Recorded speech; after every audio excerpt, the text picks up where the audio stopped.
ఇంకో రహస్యం చెబుతాను ఇవాళ, అతిలోక రహస్యం. వ్యాసునికి నమస్కారం చేసుకున్నా నేను, వ్యాస భారతంలో చదివి. బహుశా మీరు కూడా ఎక్కడా విని ఉండరు. మనం జీవితంలో అన్ని ఘట్టాలకి మన లోపం వల్ల జరిగింది అని కృంగిపోకూడదండి ఎప్పుడు కూడా. కొన్ని ఎందుకు జరుగుతాయో తెలుసా? ఇంగ్లీష్లో కూడా చెబుతారు, యాజ్ అబౌవ్ సో బిలో అంటారు. పైన జరిగింది అది, దానికి ప్రతిబింబం కింద జరిగింది నీ జీవితంలో. కంగారు పడక. కురుపాండవుల యుద్ధం అనేది కురుపాండవుల ప్రణాళిక కాదండి, దేవతల ప్రణాళిక. ద్రోణాచార్యుడు ఎవరు? బృహస్పతి. ధర్మరాజు ఎవరు? యమధర్మరాజు యొక్క అంశ. అర్జునుడు ఎవరు? నరమహర్షి యొక్క అంశ, ఇంద్రుని యొక్క అంశ. భీముడు ఎవరు? వాయుదేవుని అంశ. దేవతల పోరాటం అది. దుర్యోధనుడు ఎవరు? కలిపురుషుని అంశ. శల్యుడు ఎవరు అనుకుంటున్నారు మీరు? ఆశ్చర్యపోతారు చెబితే. ప్రహ్లాదుడు తమ్ముళ్ళలో ఒకడు. శల్యుడు ఎవరంటే ప్రహ్లాదుడు తమ్ముడు సంహ్లాదుడు, వాడు శల్యుడిగా పుట్టాడు. మరి ప్రహ్లాదుడు తమ్ముడు ఎలా పుట్టాడు? వాడి కర్మ వాడిది అంతే. ప్రహ్లాదుడు విష్ణు భక్తుడైతే తమ్ముళ్ళు అందరూ అవ్వాలని ఏం లేదు అక్కడ. ప్రహ్లాదుడు తమ్ముడు సంహ్లాదుడు శల్యుడిగా పుట్టాడు. ఇలా ఎవరెవరు ఎలా పుట్టారో భారతం మొదట్లో అంశావతరణ పర్వం అని ఉంటుంది, అందులో ఉంటుంది ఖచ్చితంగా. కామం క్రోధం ఈ రెండు కలిపి అశ్వత్థామగా పుట్టాయి కాబట్టి వాడి ప్రవర్తన అలాగే ఉంది. బ్రాహ్మణుడైనా సరే కామం క్రోధం రెండు, క్రోధమే ఎక్కువ, దానికి కామం కూడా కలిసింది. ఆయన ఏదనుకుంటే అది అవ్వాలి, లేకపోతే వేసేస్తాడంతే. అంటే డొనాల్డ్ ట్రంప్ పూర్వజన్మలో అశ్వత్థామ, అనుమానం లేదు. అంచేత అశ్వత్థామ బతుకున్నాడంటే నాకు నమ్మకం లేదు. వాడే అమెరికా అధ్యక్షుడే పుట్టాడు. వాడు బ్రహ్మశిరో నామకాస్త్రం వేశాడు, వీడికి బాంబులు వేస్తున్నాడు ఇక్కడ. ఏమీ పని లేకుండా. దీనివల్ల వాడికి ఏమైనా ప్రయోజనం ఉందో? పైగా మొన్న వెధవ అంటున్నాడు వారం రోజుల క్రితం, ఏమంటే ఇంకా యుద్ధం అన్ని లక్ష్యాలు అయిపోయాయి అంటున్నారు కదా, ఆపేయచ్చండి.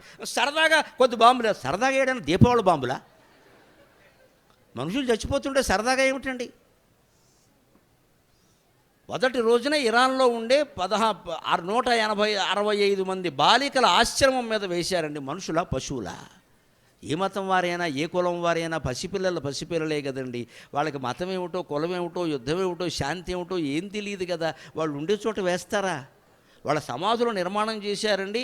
ఏవో పట్టు పురుగుల గూళ్ళులా ఉన్నాయండి అవి. తేనె పట్టులో గూళ్ళు ఉంటాయి, అలా పిల్లల సమాధులు. అంతకంటే చోట్లేదు. ఇప్పుడు వాడు వేస్తున్నాడు. ఆఫ్ఘనిస్తాన్ వాడు వేశాడు, పాకిస్తాన్ వాడు మొన్న ఆసుపత్రి మీద వేశాడు. 400 మంది రోగులు సఫా, ఇంకో 300 మంది సిద్ధంగా ఉన్నారు. ఈ పాటికి అయిపోయి ఉంటారు. ఇదా యుద్ధం? అంటే భారతీయులు యుద్ధాలు చేశారు. ఆ యుద్ధాలు కూడా చెప్పుకుంటాం మనం.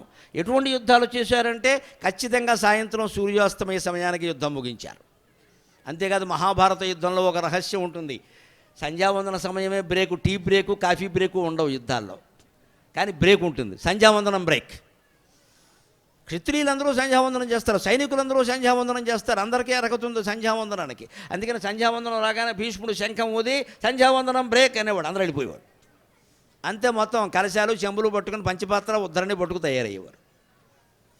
నదికి వెళ్ళేవాళ్ళు, లేకపోతే అక్కడ నీళ్లు తీసుకుని చేసేవారు. అందరూ సంధ్యావందనం చేశారు. సాయంత్రం సంధ్యావందనం అయ్యాక మళ్ళీ వెలుతురుంటే యుద్ధం చేసేవారు, లేకపోతే వెళ్ళిపోయేవారు. మధ్యాహ్నం సంధ్యావందనం చేసేవారు. ఆ సంధ్యావందన సమయంలో కౌరవ సైనికుడు పాండవ సైనికుడు కలిసి ఒకచోటే ఉండి వాడి పంచపాత్రలో వీడి ఉద్ధరణకి వాడి పంచపాత్ర ఉండేది. అభ్యంతరం ఏం లేదు. యుద్ధమే, సంధ్యావందనమే. రాజు కోసం పోరాడుతున్నావు, నువ్వు నేను దెబ్బలాడుకోవాల్సిన అవసరమేం లేదు ఇక్కడ. అంత స్నేహపూర్వకంగా యుద్ధం చేసిన జాతి ప్రపంచం మొత్తం మీద భారత జాతి ఒక్కటే, అనుమానం లేదు. దానికి కారణం సనాతన ధర్మం, దానికి కారణం హిందూ ధర్మం, వేదం, శాస్త్రం, పురాణం, కావ్యం అన్నీ అంతే చెప్పే. నీ వైరాన్ని రాత్రి యుద్ధంతో మర్చిపో. మళ్ళీ తెల్ల రాత్రి నీకు బావగారు కావచ్చు, తోడులుడు కావచ్చు, నమస్కారం పెట్టి బావా పండక్కి రమ్మని పిలిచేయి, అంతే. అలాగే ఉండేది ఖచ్చితంగా. అంత నిగ్రహంతో యుద్ధాలు చేశారు కాబట్టి అవి నడిచాయి. ఇప్పుడు ఈ పాండవులకు వచ్చిన అవస్థ ఏమిటో గమనించండి. వాళ్ళకి లక్క ఇంట్లో వాళ్ళని పెట్టి నిప్పంటించే పరిస్థితి ఎందుకు వచ్చిందండి? వాళ్ళ దోషం కాదండి అది. మీరు ఆలోచించండి. మనకు ఏదైనా ఓ పెద్ద కష్టం రాగానే దానికి కారణం మనకు కనపడలేదనుకోండి, ఇక్కడ మనం చేసిన తప్పు ఏం కనపడలేదు, అంత ఘోరమైంది ఏం లేదు, వెంటనే ఏమనుకుంటున్నాను తెలుసా? ఏ జన్మ పాపమోనమ్మా ఇలా పీడించేసింది. చాలా తప్పు వ్యాఖ్య అండి అది, దయచేసి చేయకండి. మీకు అర్థం కాకపోతే అర్థం కాలేదని వదిలేయండి విషయాన్ని. ఎందుకు అంత కృంగిపోవాలి? పైగా ఇది పోనీ మన గురించి మనం అనుకుంటే పర్వాలా, ఎదుటి వాళ్ళని అంటారు అలాగా. ఓ పక్క ఓ 20 ఏళ్ల కుర్రాడు హైదరాబాదు లాంటి చోట ఓ బండి వేసుకు వెళ్ళిపోయాడు. 4 గేర్లు కాదు 5వ గేర్ కూడా పెట్టేశాడు అపాచీ బండి. యాక్సిడెంట్ అవదా? స్పీడ్ లిమిట్ 40 అని ఉంది, అక్కడ మనవాడు 120 పెట్టాడు. యాక్సిడెంట్ అవదా? అటువంటి కొడుకును పోగొట్టుకుని తల్లి బాధపడుతుంటే మనం ఎంత విచిత్రంగా పలకరిస్తామంటే అక్కడికి వెళ్ళి ఏ జన్మలో పాపమో కట్టి కొడుకుతోంది అమ్మా ఏం చేస్తావు. అసలే ఆవిడ కొడుకు పోయి ఏడుస్తుంటే పూర్వజన్మ పాపాన్ని గుర్తు చేస్తున్నావు. నీ పలకరింపు బంగారంగా నువ్వు రాకుండా ఉంటే బాగుండేది. ఇదే పలకరింపు. అసలు ఆవిడ ఏడుస్తోంది ఓ పక్క, పాపాత్పురాలు చేసావు నువ్వు ఇక్కడ. వాడు పాపాత్ముడైతే కావచ్చండి, వాడు పొగరబోతు కావచ్చు, తల్లి మాట తండ్రి మాట వినకపోవచ్చు. వీళ్ళకి కష్టం రావడానికి వీళ్ళ పాపం కారణం కాదండి. ఇప్పుడు చెబుతా, యా జబో సోబిలో. ఇటువంటి వాటికి ప్రణాళికలు ఒక్కోసారి ఖగోళంలో ఉంటాయి. పాండవులను లక్క ఇంట్లో పెట్టి దుర్యోధనుడు అంటించాడు, నిప్పు అంటించాడు. దానికి వాళ్ళు కారణం కాదు. వాళ్ళు ఏం తప్పు చేశారు చెప్పండి? పైగా అప్పటికి వాళ్ళకి పెళ్ళిళ్ళు అవ్వలేదు. నిండా 16-17 ఏళ్ళు వయస్సు ఉందో లేదు, అంత కూడా లేదు నిజానికి. ఏం తప్పు చేశారు? వాళ్ళ నాన్న చనిపోతే వాళ్ళ తప్ప, మాద్రి సహగమనం చేస్తే వాళ్ళ తప్ప, కుంతీదేవి పెంచింది వాళ్ళ తప్ప ఒప్ప? ఆవిడ మహాసాధ్వి పెంచింది, సవతి పిల్లలను కూడా అంత బాగా పెంచింది. కానీ వాళ్ళకి ఆ కష్టం ఎందుకు వచ్చింది తెలుసా? ఆశ్చర్యం. నన్నయ్య గారు ఆంధ్ర మహాభారతంలో రాస్తాడు, తెలుగు కవులు అంత గొప్పవాళ్ళు, అందున నన్నయ్య గారు అంత గొప్పవాడు. ఇక్కడ నేను వెంకటేశ్వర స్వామి ఆలయంలోకి వెళ్ళగానే ఇది 900 ఏళ్ల క్రితం ఆలయం అండి అంటే నాకు నన్నయ్య భట్టు గుర్తొచ్చాడమ్మా. నన్నయ్య భట్టు గుర్తొచ్చాడు. ఆదికవి నన్నయ్య పుట్టి సుమారుగా 1000 ఏళ్ళు అయింది. అంటే నన్నయ్య పుట్టినప్పుడు పుట్టింది ఈ ఆలయంలో. అసలు మూలమైన రాతి ఫలకంలా ఉంది, దాని మీదే నామాలు అవి పెట్టారు చూడండి. అది ఎప్పుడు పుట్టిందంటే నన్నయ్య గారితో పాటు పుట్టింది. అంత గొప్పది అది. నాకు పులకించిపోయింది చూడగా నేను, అప్పటిదా ఇదని. దాన్ని ఏదో కాస్త మరి ఇలా ఉంటే చూడడం కష్టంగా ఉందని పెద్ద ఆలయం కట్టారు. అదంతా కార్యకర్తలు వైభవం. వెంకటేశ్వర స్వామి ఆయనకి ఏం పోయింది, ఎంత వైభవం అనేది చేయించుకుంటాడు. శివుడైతే వద్దంటాడు, కానీ ఈయన అండవు రానే బ్లాక్ మనీ బాగా ఉంది రాని అంటాడు. స్వామివారు ఇది బ్లాక్ మనీ అన్నామనుకోండి, మై సెల్ఫ్ ఆల్సో బ్లాక్ అంటాడు ఆయన. అందుకని ఆయన ఎంత వైభవమైనా కావాలి, మీరు ఎన్ని వేళ్ళకి ఎన్ని ఉంగరాలు పెట్టినా వేలు కట్టావు గోరు కట్టలేదు అంటాడు ఆయన. అదే శివుడు అనుకోండి, చెంబుడు నీళ్లు పోయగానే పార్వతీదేవితో ఏమంటాడంటే పాల సముద్రం పోసాడే అంటాడు. అంత అమాయకుడు, పాపం అమాయకుడు నిజంగా. బోళాశంకరుడు. నీళ్లు పోస్తున్నాడు, నీళ్లు కాదు పాలు సరిగ్గా చూడంటాడు ఆయన, పోసింది నీళ్లు. అంటే ఈ దేవతల్లో ఈ వైవిధ్యం ఎందుకు ఉంటుంది? అది సుఖ దుఃఖాలే, అది సంతృప్తి అసంతృప్తి, పరిమితి అపరిమితి. అంత వైభవంతో ఎన్నిచ్చినా పుచ్చుకునేవాడు మన దేవుడే, నాకేమీ అక్కర్లేదు అనేవాడు మన దేవుడే. అదే హిందుత్వం, అదే హిందూ దేవాలయం. ఎందుకంటే జీవితంలో ఒక దశ మనకి ఎలా ఉంటుంది అంటే అన్నీ బాగుంటాయేమో. ఒక ఇల్లాలు ఉందనుకోండి, ఊరికి ఉదాహరణకు చెబుతున్నా.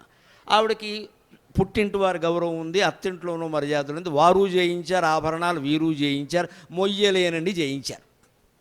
ఆవిడ అవన్నీ పెట్టుకుని శ్రీమాత శ్రీ మహారాజ్ఞి శ్రీమత్సింహాసనేశ్వరి శతజ్ఞనకుండ సంభూత దేవకార్య సముద్యత అని ఉంటుంది.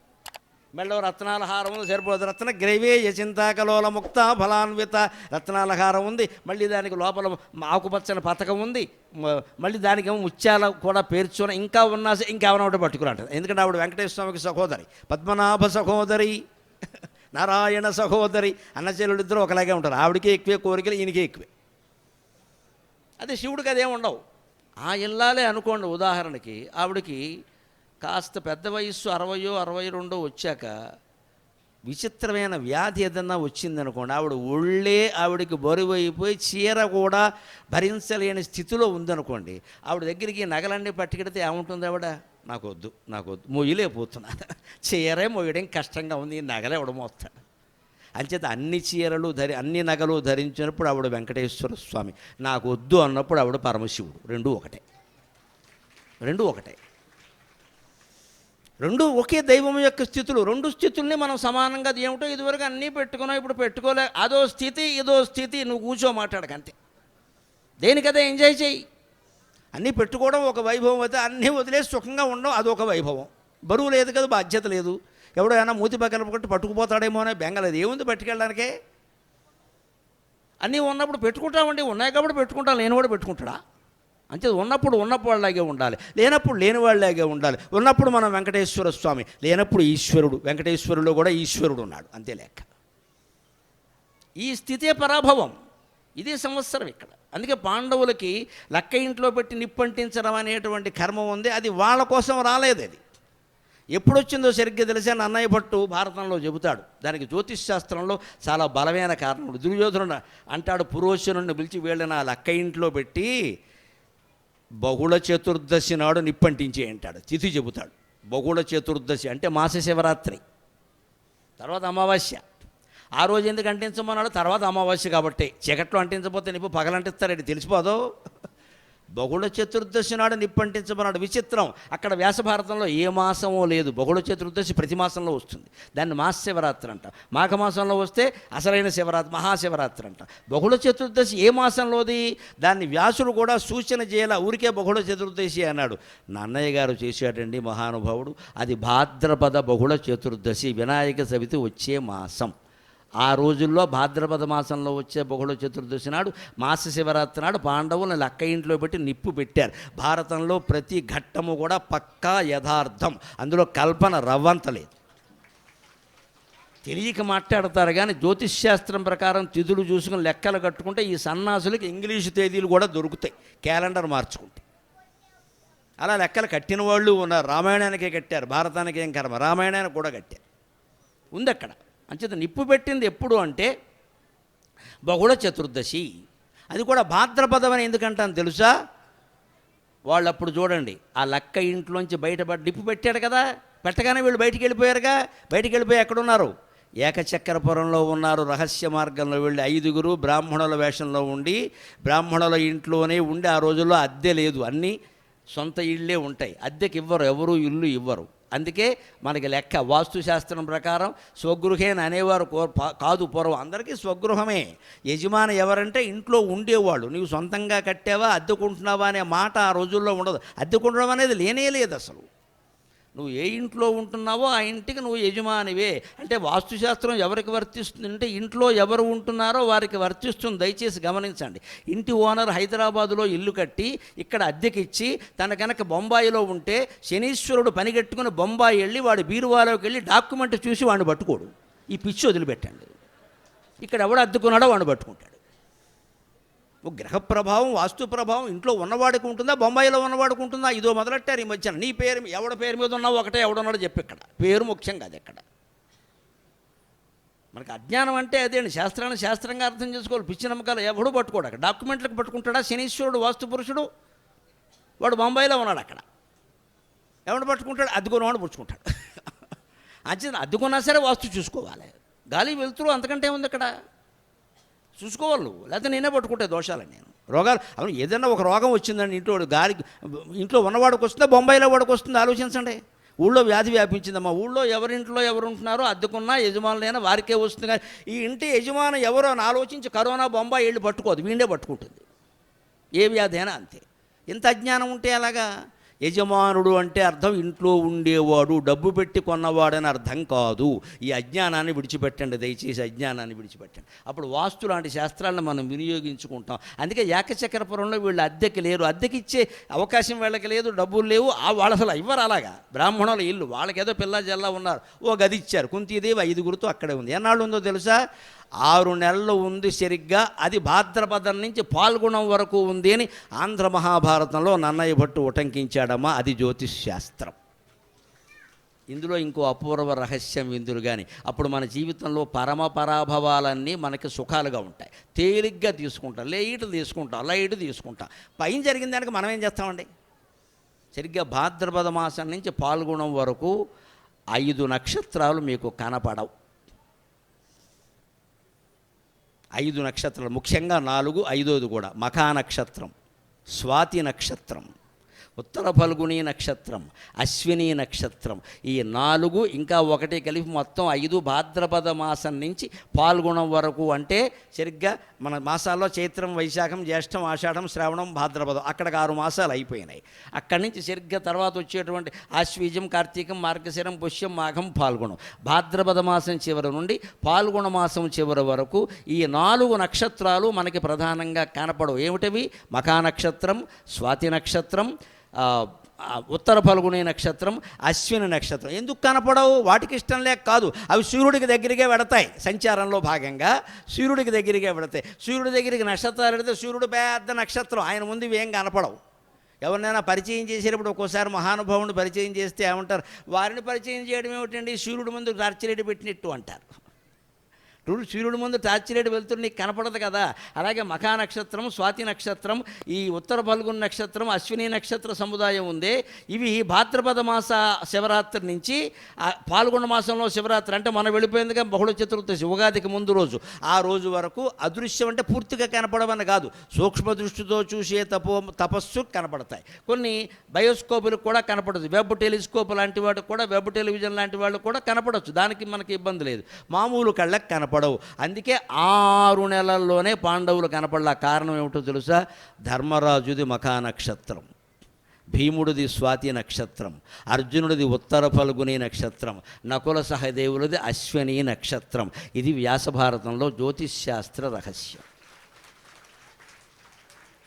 మఖా నక్షత్రం ఉన్న రోజునే యుధిష్ఠిరుడు జన్మించాడని, స్వాతి నక్షత్రం ఉన్న రోజున భీముడు జన్మించాడని లెక్క.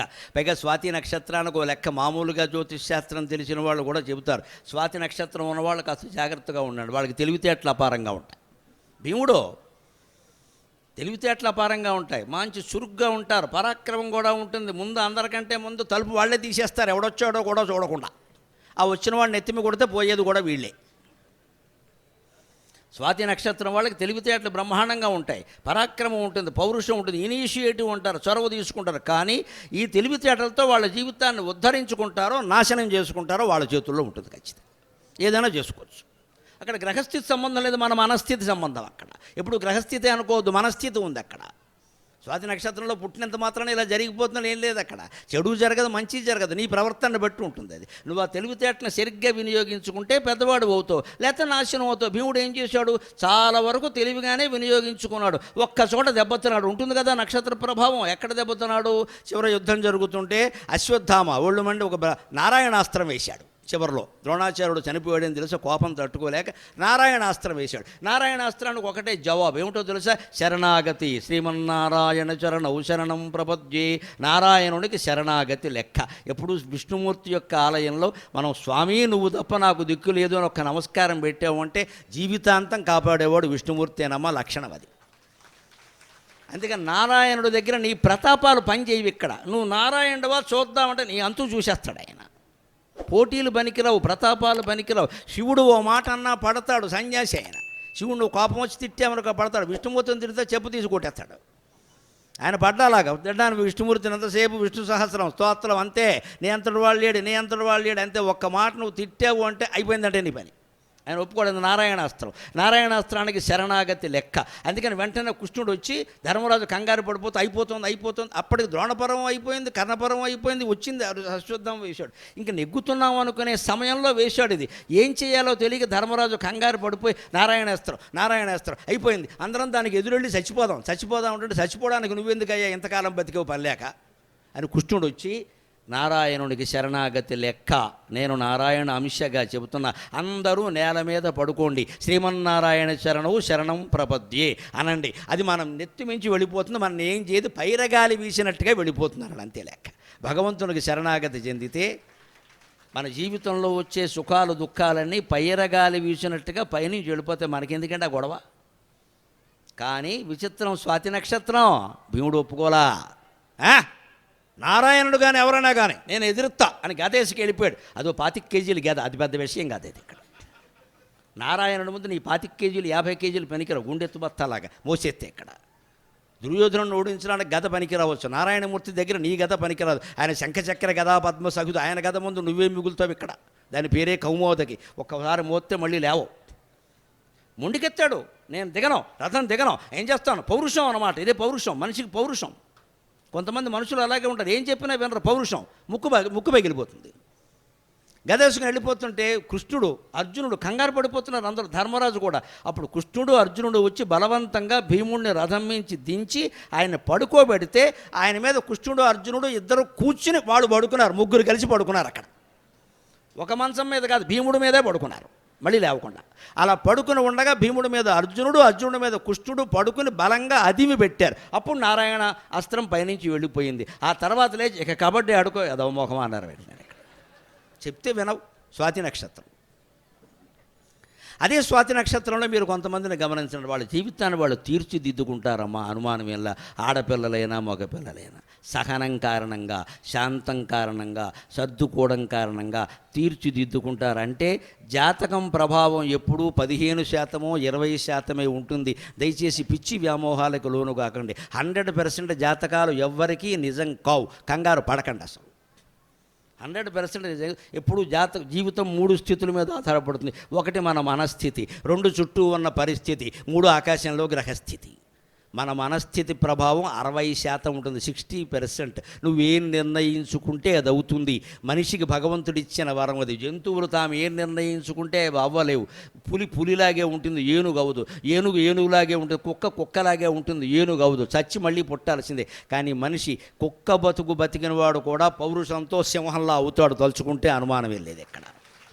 సంకల్ప బలం. అందుకే వివేకానందుడు అంటాడు, your destiny is in your hands అంటాడు. నీ జీవితం నీ చేతుల్లో ఉందయ్యా, ఎందుకంత కంగారు పడుతున్నావు? 60% అండి మన మనస్థితి. మనకి బద్ధకం ఉంది, వదిలించుకోవాలి మనం. అందుకని నాకు పుట్టినప్పటి నుంచి ఉంది నాకు నక్షత్రం. నీ నక్షత్రం ఎందుకు చెప్తావు ఇక్కడ? నువ్వు పొద్దున్నే రావడానికి నక్షత్రానికి సంబంధం ఏంటే? గోమె కొట్టేవాళ్ళాక. నీ మనస్థితి మార్చుకుంటే నక్షత్రం నిన్నేం చేయదు ఇక్కడ. ఇంకోటి 25%, 60, 25, 85 అక్కడ కలపండి. 25% చుట్టూ ఉన్న పరిస్థితి. మనం ఎంత ఉత్సాహంగా ఉన్నా పెద్ద ఉత్సాహంతో బండి వేసుకుని బ్యాంకుకి బయలుదేరాం. వెళ్ళాక తెలిసింది బ్యాంకు వారు అంతర్జాతీయంగా సమ్మె చేస్తున్నారు, సెలవు ఇచ్చాను. ఇదే పరిస్థితి. వెనక్కి వచ్చి నేను వచ్చాను, నా కోసం బ్యాంకు తెరవాల్సిందే అని తలుపులు పగలగొట్టామనుకో, పోలీస్ స్టేషన్లో వారెత్తారు బయటికి. పైగా బ్యాంకు దొంగతనం అంట కడతారు, మామూలుగా కాదు. అంటే చుట్టూ ఉన్న పరిస్థితులు నువ్వు గౌరవించాలా వద్దా? నువ్వేదో పౌరుషంతో వెళ్ళిపోతే నీకు సెలవుని తెలుసుకో. అక్కడికి వెళ్ళాక తెలిసింది వెనక్కి వచ్చాయి, మూర్ఖంగా ప్రవర్తిస్తావేటి? ఇది చుట్టూ ఉన్న పరిస్థితి. ముందు నీ మనస్థితి. అంటే మనకు బాధ్యత ఉంటే ఏం చేయాలి? ముందే బ్యాంకులో మనకు తెలిసిన వాళ్ళు ఒకళ్ళు ఉంటారు కదా, అనుమానం ఉంటే కాస్త అడిగితే అయిపోయి, ఏమంటే ఇవాళ బ్యాంకు పనిచేస్తుంది అంటే చెప్తారు కదా. ఏమీ లేకుండా వెళ్ళిపోతే ఆవేళ రంజాన్ అంటే ఏం చేస్తావు నువ్వు ఇక్కడ? అదే ముందు తెలుసుకోవచ్చు కదా. ఓ పండుగ వినాయక చవితి అంటారు, శివరాత్రి అంటే సెలవిస్తారు కదా, తెలుసుకోవచ్చు కదా. అవి తెలుస్తాయి. కొన్నిసార్లు వాళ్ళు సమ్మె చేస్తారు, కొన్నిసార్లు వేరే సెలవులు ఉంటాయి, కొన్నిసార్లు బ్యాంకులో ఒక్క అయినా ఉంటాడు, ఆయనే మేనేజర్ అంటాడు, ఎవడో ఉండడు. ఆయన మంచినీళ్ళు మోసుకుంటాడు, వాడి కర్మ కాలింది. ఎవడో ఉండడు. మేనేజర్ అంటే అంతే, వాడు 9ంటికి వెడతాడు ఇంటికి. ఆయనకి వారి భార్యకి కూడా నమస్కారం ఆ సహనానికి. బ్యాంక్ మేనేజర్లు అంటే ఇంతే. వేళ బ్యాంకులో గుమాస్తా ఉద్యోగమే నయం. 5ంటికి తాళాలు అక్కడ బారేసిపోవచ్చు. మేనేజర్కి ఆ సుఖం లేదు. 9, 10 శివరాత్రో సంకురాత్రో ఎవడికి తెలియదు ఎక్కడ. మరి అంతే ఉంటాడు. ఒక్కోసారి ఆయన సెలవైనా ఉంటాడు, ఎందుకంటే ఆయన ఏదో పైకి పంపించాలి కాగితాలు, అయితే ఆయన పైకి పంపించేస్తారు. ఇప్పుడు ఇది చుట్టూ ఉన్న పరిస్థితి. 3వది గ్రహస్థితి. పరిస్థితి బాగున్నా, మన మనస్థితి బాగున్నా, పాండవులకు కలిసి వచ్చినట్టుగా గ్రహస్థితి రాకపోతే అంతే. వాళ్ళకి అదృశ్యమయ్యే యోగం ఎందుకు వచ్చిందంటే భాద్రపద మాసం చివరి నుండి పాల్గొన మాసం చివరి వరకు మఖా, స్వాతి, ఉత్తర ఫల్గుని, అశ్విని నక్షత్రాలు అదృశ్యం అవుతాయి, కనపడవు. మళ్ళీ పాల్గొన మాసం తిరిగేసరికి సుముసుమార చక్రం ఆవృత్తి ప్రకారం సూర్యుడికి దూరంగా వస్తాయి. ఇదివరకు దగ్గరయ్యాయి, కనపడలా. ఇప్పుడు దూరంగా వచ్చే కనపడ్డాయి. అంచేత మనం కూడా జీవితంలో ఒకసారి అంతర్ధానమై, అదృశ్యమై, రహస్యంగా గడపవలసిన అవసరం జీవితంలో రావచ్చునండి. బాగా అప్పులు చేసాక ఏం చేస్తావు? దుబాయ్ పారిపోతే అక్కడ ఉంటావు, ఇరాన్ వాడు బాంబు అయిపోతే వస్తావు, లేకపోతే అక్కడే పోతావు. బాగా నేరాలు చేసిన వాళ్ళందరూ ఎక్కడ ఉంటారో తెలుసా మీకు? లండన్లో ఉంటారండి, మహానగరం. ఈ మధ్యన వెళ్ళొచ్చాం, లండన్లో ఉంటారండి. మన దగ్గర బ్యాంక్ అప్పులు ఎగ్గొట్టిన సన్నాసులు అందరూ లండన్లో ఉన్నారు. నేను అందుకే లండన్లో ఉన్న తెలుగు వాళ్ళకి ధైర్యంగా ఓ సందేశం చెప్పు. వాళ్ళు ఎక్కడైనా సరే, మీకు దేవాలయంలో కానీ, స్విమ్మింగ్ పూల్లో కానీ ఎక్కడ కనపడినా సరే, నువ్వే 10,000 కోట్లు ఎగ్గొట్టావు కదా అని మొహం మీద అనడం చెప్పాను నేను. దొంగలందరికీ లండన్ ఎందుకంటే లండనే, ఎందుకంటే మనం దోచుకున్న దొంగలు వాళ్ళే కదా 200 ఏళ్ళు.